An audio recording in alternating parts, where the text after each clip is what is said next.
আৰু আমি সকলোৱে লগ লাগি পেলাই আল্লাহৰ ওচৰত আমি আবেদন জনাইছোঁ, প্ৰাৰ্থনা জনাইছোঁ যাতে বিশ্বৰ শান্তি হয়, হিংসা যাতে পৰিহাৰ কৰিব পাৰোঁ, আমাৰ সমাজত যাতে আমি শান্তি স্থাপন কৰিব পাৰোঁ। আপোনালোকে যিটো উদ্দেশ্যত এমহীয়া ৰমজান মাহ পালন কৰি আছে, পবিত্ৰ ৰমজান মাহত আমি যাতে এইটো সফল হ'ব পাৰোঁ, তাৰ কাৰণে আল্লাহ তাআলাৰ ওচৰত দোৱা কৰা হৈছে। আৰু আমিও আজি যোগদান কৰি পেলাই আমি তাকেই প্ৰাৰ্থনা জনাইছোঁ যে আমাৰ দেশখনত বা আমাৰ সমাজত শান্তি স্থাপন হওক।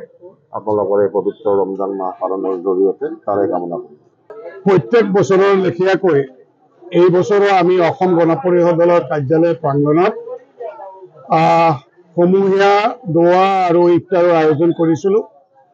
আৰু আজি ইফতাৰ ইতিমধ্যে হৈ গ'ল আৰু আমি সমগ্ৰ ইছলাম ধৰ্মী লোকসকলক আমাৰ শুভেচ্ছা আমি জ্ঞাপন কৰিছোঁ আৰু আশা কৰোঁ যে যি উদ্দেশ্য লৈ একমাহ জোৰা ৰোজা ৰাখি তেওঁলোকে আল্লাহ তাআলাৰ ওচৰত প্ৰাৰ্থনা জনাইছে, সেই ইচ্ছা পূৰণ হ'ব আৰু বিশ্বৰ শান্তি আৰু একতা ভাতৃত্ববোধৰ এনাজৰীডাল শক্তিশালী হ'ব, তাকে কামনা কৰিছোঁ।